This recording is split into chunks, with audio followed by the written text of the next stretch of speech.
En diciembre de 1972, el astronauta Eugene Cernan tomó una fotografía en la superficie lunar que durante medio siglo nadie en la NASA quiso comentar en detalle.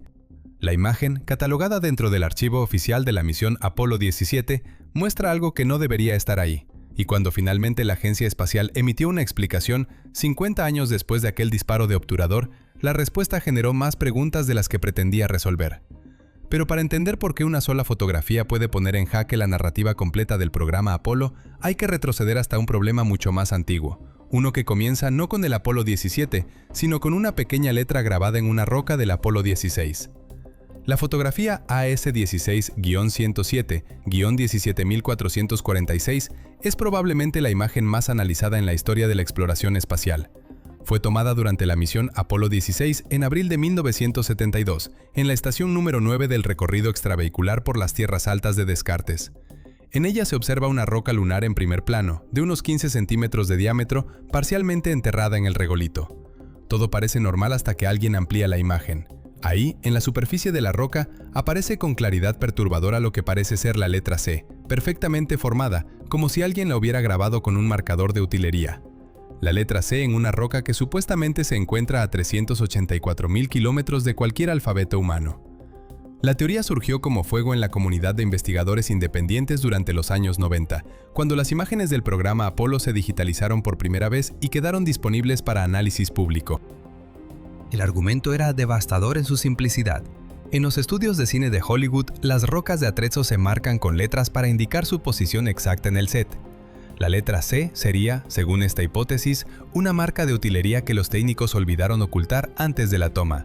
Un error humano que demostraría que la superficie lunar no era más que un decorado elaborado, posiblemente construido en las instalaciones de Lookout Mountain Air Force Station en Laurel Canyon, Los Ángeles, el laboratorio cinematográfico militar donde el ejército estadounidense producía películas clasificadas desde los años 50. La NASA tardó años en responder formalmente. Cuando lo hizo, la explicación fue técnica. Se trataba de un pelo o una fibra atrapada en el proceso de revelado fotográfico o en alguna de las múltiples generaciones de copiado analógico. La agencia señaló que al examinar el negativo original de vuelo, almacenado en el edificio 2 del Centro Espacial Johnson en Houston, la marca no aparecía. Era, según la versión oficial, un artefacto de procesamiento, no un elemento presente en la escena original. Pero aquí es donde la explicación empieza a tambalearse para quienes la examinan con lupa, porque la NASA no permitió durante décadas el acceso independiente a los negativos originales. Los investigadores debían conformarse con copias de copias, cada generación añadiendo potencialmente sus propios artefactos y simultáneamente destruyendo evidencia de los artefactos anteriores. Es un problema epistemológico circular. La prueba que desmiente la anomalía solo es accesible para la institución acusada de crear la anomalía. Y ese es exactamente el patrón que vamos a ver repetirse una y otra vez en esta historia. Cada vez que aparece una anomalía en las fotografías Apolo, la NASA ofrece una explicación técnica que requiere confiar en evidencia que solo la propia NASA puede verificar. No estoy diciendo que la explicación sea falsa. Estoy diciendo que ese modelo de verificación no convencería a ningún tribunal del mundo. El caso de la letra C abrió una compuerta que ya nadie pudo cerrar. Los investigadores comenzaron a examinar sistemáticamente las más de 18.000 fotografías del programa Apolo disponibles en el archivo público, y lo que encontraron alimentó décadas de debate. El problema más persistente y técnicamente sofisticado fue el de las retículas cruzadas, conocidas como crosshairs o fiduciales. Las cámaras Hasselblad 500 EL Data, utilizadas en la superficie lunar, estaban equipadas con una placa RESO, un cristal fino grabado con una cuadrícula de pequeñas cruces que se imprimían directamente sobre la película en el momento de la exposición. Estas cruces servían un propósito científico preciso: permitir corregir distorsiones ópticas y calcular distancias y tamaños de los objetos fotografiados. Al estar grabadas en una placa situada entre el objetivo y la película, las cruces debían aparecer siempre por encima de cualquier elemento de la imagen, sin excepción. Nada en la escena fotografiada podía tapar una retícula, porque la retícula se encontraba físicamente más cerca de la película que cualquier objeto captado por el lente. Sin embargo, en docenas de fotografías Apolo, las retículas aparecen parcialmente ocultas detrás de objetos de la escena. Cruces que desaparecen detrás del borde del módulo lunar, cruces que se interrumpen al cruzar la bandera estadounidense, cruces que parecen pasar por detrás de la mochila del traje espacial de un astronauta. Físicamente, esto es imposible si las fotografías son auténticas. Las cruces están en un plano focal fijo, entre el lente y la película. Ningún objeto externo puede interponerse. La investigadora independiente Mary Bennett y el escritor David Percy documentaron más de 40 casos de retículas anómalas en su libro Dark Moon, publicado en 1999. Percy, miembro de la Real Sociedad Fotográfica del Reino Unido, argumentó que las inconsistencias en las retículas sugerían que las imágenes habían sido compuestas en un laboratorio, posiblemente combinando diferentes tomas para crear escenas que nunca existieron como tales. La respuesta de la NASA, articulada principalmente a través del sitio Apollo Lunar Surface Journal, mantenido por el historiador Eric Jones, y a través de los análisis del fotógrafo especializado Phil Plait en su sitio Bad Astronomy, fue nuevamente técnica. Las retículas que parecen desaparecer detrás de objetos son, según la explicación oficial, un efecto de sobreexposición local. Cuando un objeto muy brillante, como el traje espacial blanco de un astronauta iluminado por luz solar directa sin atmósfera que la atenúe, se encuentra junto a una retícula fina y oscura, el exceso de luz causa un fenómeno llamado halation o irradiación. La luz sobreexpone los granos de plata adyacentes en la emulsión fotográfica, haciendo que el área brillante se extienda y cubra visualmente la línea fina de la retícula. No es que la cruz esté detrás del objeto, es que el brillo del objeto ha quemado la porción de cruz más cercana a su borde. La explicación es fotográficamente sólida. El fenómeno de irradiación está bien documentado en la literatura técnica de Kodak y Agfa desde los años 30. Cualquier fotógrafo que haya trabajado con película de alta sensibilidad puede confirmar que los bordes de objetos muy luminosos tienden a expandirse en el negativo. Pero la comunidad crítica señala un contraargumento incómodo. El efecto de irradiación debería ser simétrico. Si la luz del traje quema la retícula a la derecha del borde, debería quemarla también a la izquierda en la misma proporción. Y en varias imágenes, la desaparición de la retícula parece selectiva, afectando solo el lado que toca el objeto, no el lado opuesto. Este ir y venir de argumento técnico contra argumento técnico es precisamente lo que ha mantenido vivo el debate durante más de 50 años.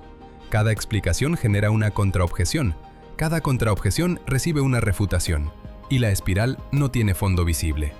Pero ninguna anomalía fotográfica del programa Apolo ha generado tanta controversia como la ausencia total de estrellas en cada una de las imágenes tomadas desde la superficie lunar. En las más de 5.800 fotografías tomadas durante las 6 misiones que alunizaron con éxito, desde Apolo 11 en julio de 1969 hasta Apolo 17 en diciembre de 1972, no aparece una sola estrella en el cielo. Ni una. El cielo lunar es, en cada imagen, un rectángulo de negrura absoluta. Y esto ocurre en un cuerpo celeste sin atmósfera, donde las estrellas deberían ser visibles con una claridad y un brillo imposibles de alcanzar desde la Tierra. Los astronautas del Apolo 11 describieron un cielo intensamente negro durante sus comunicaciones con Houston. Neil Armstrong, en su conferencia de prensa posterior al alunizaje, declaró que no recordaba haber visto estrellas desde la superficie, una afirmación que muchos encontraron desconcertante viniendo de un piloto y navegante entrenado.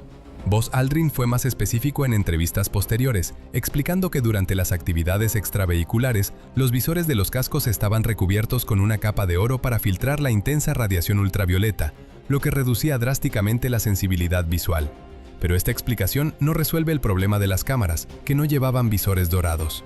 La explicación de la NASA para la ausencia de estrellas en las fotografías es, una vez más, de naturaleza técnica.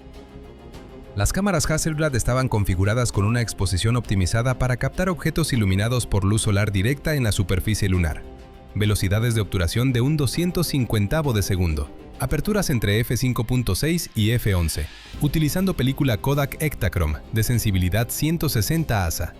Con estos parámetros, la superficie lunar, los astronautas y los equipos quedaban correctamente expuestos, pero las estrellas, cuya luminosidad es millones de veces inferior a la de un objeto bañado por el Sol sin filtro atmosférico, simplemente no tenían suficiente intensidad para registrarse en la película. Es el mismo principio por el cual no se ven estrellas en las fotografías nocturnas de un estadio iluminado tomadas desde las gradas. La exposición está calibrada para el brillo dominante, y todo lo que sea dramáticamente más tenue queda por debajo del umbral de registro de la emulsión.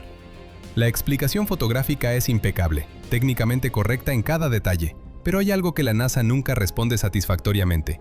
Si sabían que la ausencia de estrellas iba a generar sospechas, ¿por qué ningún astronauta, en 6 misiones, tomó una sola fotografía del cielo lunar con exposición larga para documentar las estrellas? Tenían el equipo, tenían el tiempo, y sin embargo, el cielo lunar quedó universalmente vacío en el archivo fotográfico más caro de la historia humana. Y es aquí donde regresamos al Apolo 17 y a la fotografía que tardó medio siglo en recibir explicación. Porque lo que hace única a esta misión no es una sola anomalía aislada, sino la acumulación de detalles que, tomados en conjunto, componen un rompecabezas que resiste el análisis convencional. Harrison Schmitt, el geólogo que acompañó a Cernan en la superficie, fue el único científico profesional que pisó la Luna en todo el programa Apolo. Su presencia debía ser la garantía definitiva de credibilidad científica. Y sin embargo, las fotografías de su misión contienen algunas de las inconsistencias lumínicas más difíciles de explicar. En varias tomas, las sombras de los astronautas y del módulo lunar Challenger no son paralelas, sino que divergen significativamente, como si existieran múltiples fuentes de luz. En la superficie lunar, con el Sol como única fuente de iluminación, todas las sombras deberían ser esencialmente paralelas, con variaciones mínimas atribuibles únicamente a irregularidades del terreno. La NASA explica las sombras divergentes como un efecto combinado de perspectiva, topografía irregular y la distorsión inherente al gran angular de las lentes Zeiss Biogon de 60 mm montadas en las Hasselblad. Y es cierto que en terreno ondulado, sombras perfectamente paralelas pueden parecer divergentes. Es geometría proyectiva básica. Cualquier fotógrafo de paisaje lo confirmará. Pero el patrón es siempre el mismo. Cada anomalía recibe una explicación técnica individual perfectamente razonable. El problema no es ninguna explicación por separado. El problema es la acumulación. Una letra C en una roca, explicada como fibra. Retículas que desaparecen, explicadas como irradiación. Cielos sin estrellas, explicados como subexposición. Sombras divergentes, explicadas como topografía. Cada respuesta funciona en aislamiento. Pero la pregunta que la comunidad investigadora lleva medio siglo formulando no es sobre cada caso individual, sino sobre el conjunto. ¿Cuántas coincidencias técnicas independientes necesitan acumularse antes de que la probabilidad combinada de que todas sean inocentes se vuelva estadísticamente inverosímil? Es el argumento que el investigador Ralph René articuló en su libro NASA Mooned America, publicado en 1992. No es necesario demostrar que una anomalía específica es prueba de falsificación. Basta con demostrar que la cantidad de anomalías supera lo que el azar y la imperfección técnica pueden explicar razonablemente. La NASA nunca ha respondido a este argumento estadístico. Ha respondido anomalía por anomalía, caso por caso, con explicaciones técnicas individuales que son, en su mayoría, científicamente correctas. Pero nunca ha abordado la pregunta del conjunto. Nunca ha presentado un análisis probabilístico que demuestre que la acumulación de tantas anomalías independientes en un archivo de menos de 6.000 fotografías está dentro de los márgenes esperables para las condiciones técnicas del equipo utilizado. Y quizás esa sea la verdadera razón por la que la fotografía del Apolo 17 tardó 50 años en recibir comentario oficial, no porque la anomalía fuera inexplicable, sino porque cada nueva explicación añade un ladrillo más a un muro que la propia agencia construyó. El muro de las respuestas técnicamente correctas que, paradójicamente, nunca terminan de convencer. Porque la confianza no se construye explicando cada grieta por separado. La confianza se construye cuando no hay tantas grietas que explicar. El archivo fotográfico del programa Apolo sigue disponible al público en los servidores del Centro Espacial Johnson. Cualquiera puede descargarlo, cualquiera puede examinarlo. Y después de medio siglo, cada vez que alguien lo hace, encuentra algo nuevo que preguntar. Eso, por sí solo, ya es la anomalía más difícil de explicar de todas.